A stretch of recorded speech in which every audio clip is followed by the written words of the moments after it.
what we see here is such a tiny part of what is real. I get really frustrated because, of course, there's no way to prove that where I went was deep space, that I encountered, you know, other entities, other life forms that exist in this universe. At some point, maybe our civilization will become advanced enough and we will throw off these anchors of impossible thought, that these things are impossible, that it's not, you know, that everything that exists where we can see it.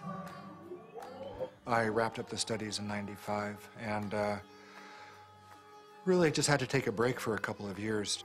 I was aware of a growing sense of discomfort with what I was doing because I just couldn't explain it.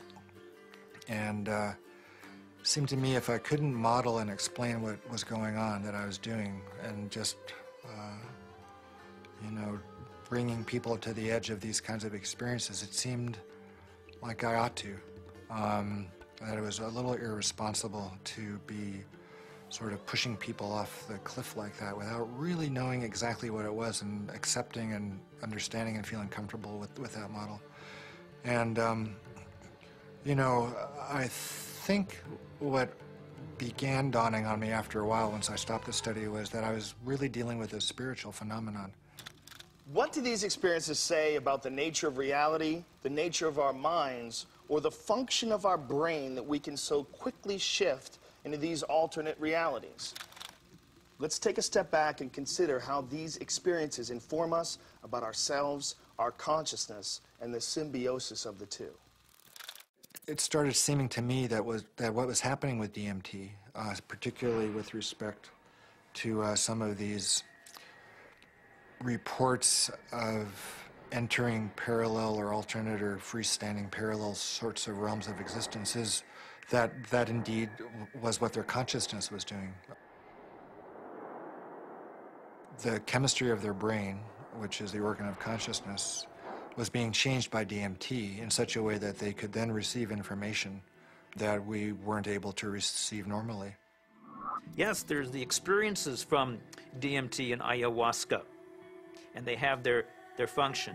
But if we'll also look at what it enables us to see, it just rips that filtering mechanism away for a few minutes, and for a few minutes you're immersed in sort of this raw data sphere of input, of sensory input, of memories, of associations. I mean, it seems like the brain builds reality out of these things, what you're experiencing, what you have experienced, and how you associate and synthesize these things together to tell yourself a story, essentially, about what's going on, where you are in space and time.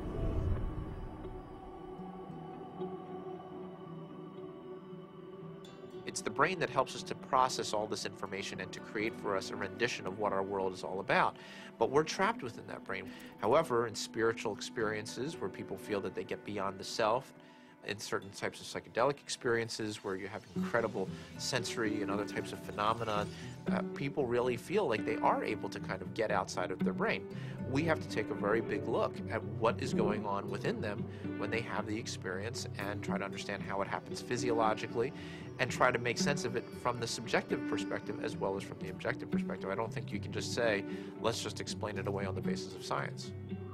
What I was doing early on when I was hearing these reports were interpreting them, calling them psychological or brain chemistry aberrations or whatever, that there was a part of the brain that was being dinged that was responsible for the alien appearance phenomenon.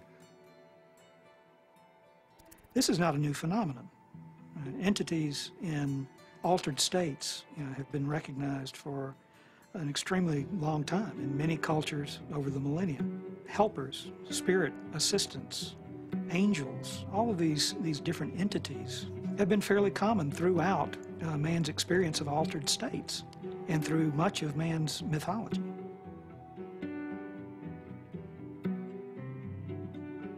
I don't think it's out of the realm of possibility that people are in some way interacting with some sort of an intelligence or sentient being or something that exists at some level that's not in this three-dimensional physical plane. I'm looking at it from a sense of, okay, is the drug healing you? Is it helping you? Or is it giving you the tools? What are you bringing back? What you bring back, I think, has to be something more than there are these entities out there.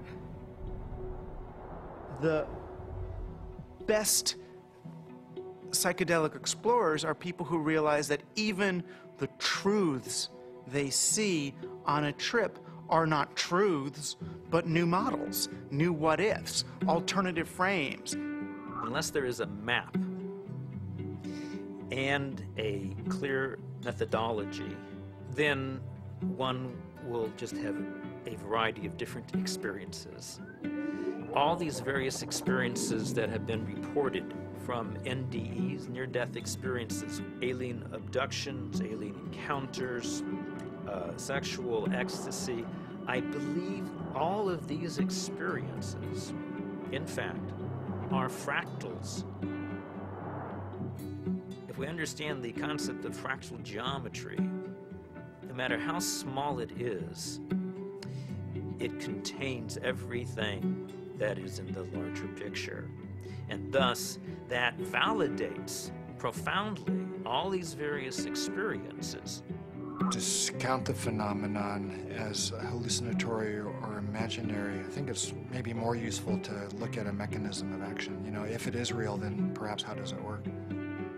Look, there's extraordinarily regular phenomena that come up with these things that are clearly linked in many ways to these larger human issues around mysticism or religious experience or encounters with other entities. And here we have it.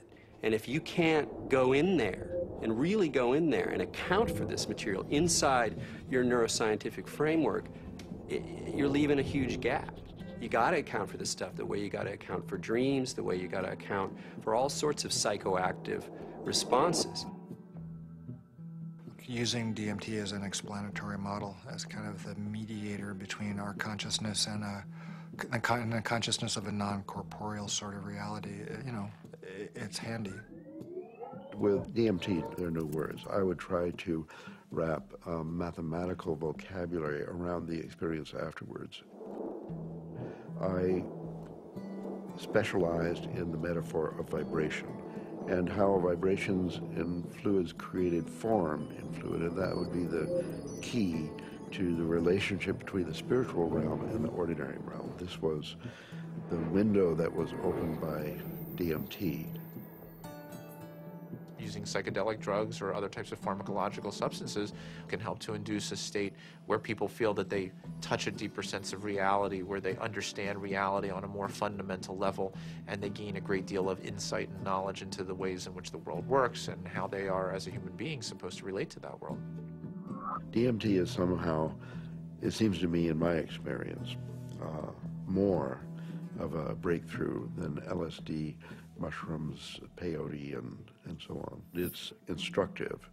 It's more supportive of future evolution and the creation of the future. And it is, in itself, more of a mystery. How could this little stuff produce something that has intelligence? You know, that is actually a doorway to another reality. So what is the nature of reality, and what is the nature of how we as human beings experience it? Can we understand it better? Are we capable of understanding reality on some very fundamental levels? And what do we need to do in order to prepare for that?